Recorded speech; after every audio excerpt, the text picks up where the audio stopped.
I've been privileged to visit congressional offices and the Pentagon, to dine with the governor, and to meet frequently with senators and the Speaker of the House.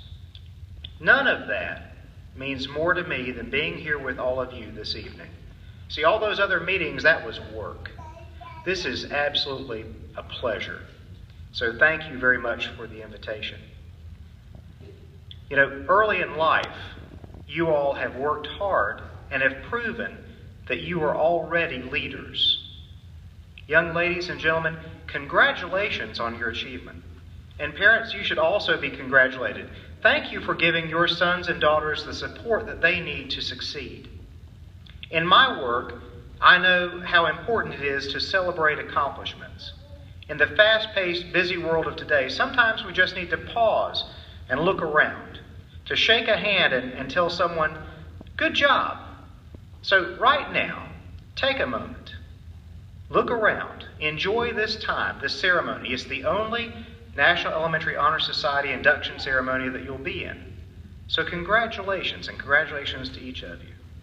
And I think you can give them a round of applause, even mid-speech. It's okay.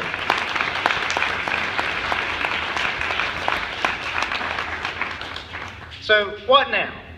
You might say, we worked hard. Some of us didn't think we would ever be here, right? But here you are.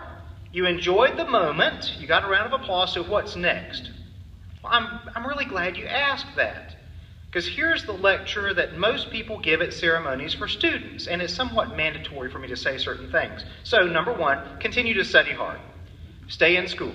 Say no to drugs. Go to college or into a great career. All right, I've done my job. I finished those specific things. And they're all important and they're all true. But now I want to go in a little different direction. Students, may I give you two words that I believe are absolutely essential for you to be successful in life, to continue that success that you've started upon now here at Stateside Elementary School. I would say to you that those two words are relationships and vision. Relationships and vision. Let's talk about relationships.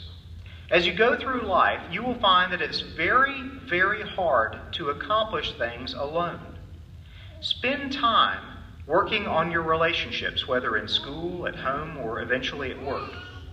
Relationships are the only thing that follows you throughout life, and sometimes you take them for granted. I was 15 when my dad died. It was hard on my family. We didn't have a lot of money, and my mother actually sold our farm to pay the bills to Duke University Medical Center. Today, 30 years later, I still miss my dad.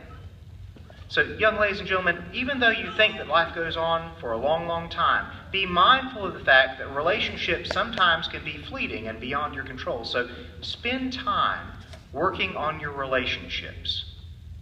So, what about vision? Helen Keller was born in 1880 in Alabama. Do you guys know about Helen Keller? Do you remember her?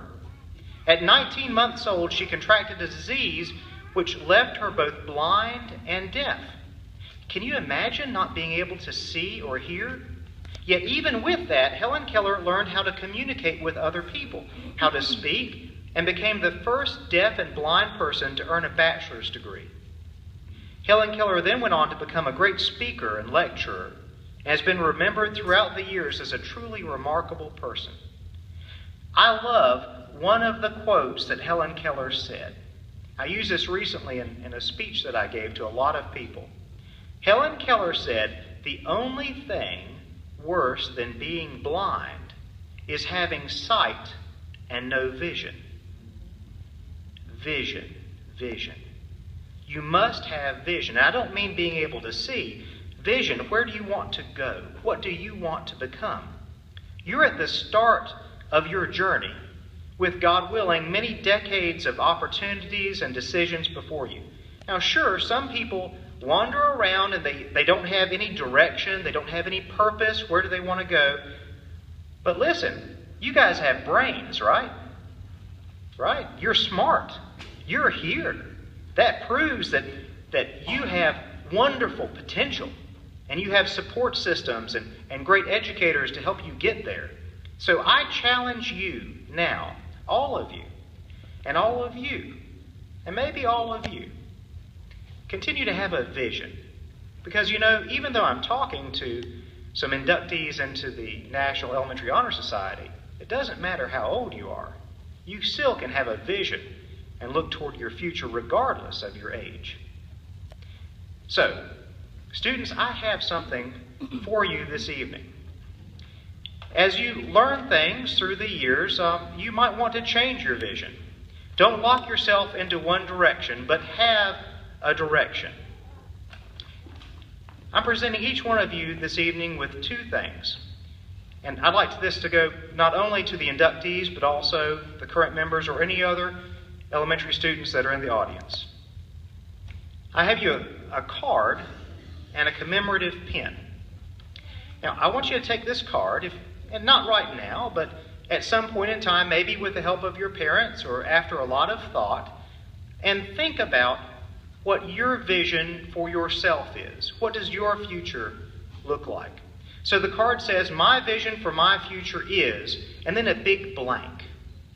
And at the bottom it has that quote from Helen Keller, the only thing worse than being blind is having sight but no vision. The card is to remind you of your vision through the years. Do it in pencil so that you can change it as your vision changes. There's a pin in the corner of it. It's a commemorative pin from Onslow County. That commemorative pin is to help you remember that your community needs you. Now, you may not grow up and live in Onslow County. You might live anywhere. You might live in other counties, other states, other nations. But wherever you're at, I assure you that you have talents that your community will need. So remember that little pin from Onslow County, and that whatever community you're in, like Onslow County, it needs you. You are leaders right now. Please take care of our communities long after your parents and these educators and public servants like myself are gone. You have made a fantastic start, all of you.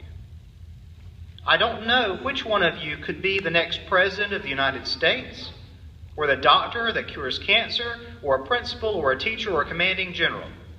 I don't know what life story you will write. But maybe, as you start writing that life story, a few lines on a card will help. May God bless each of you, and once again, congratulations on your accomplishment. Thank you.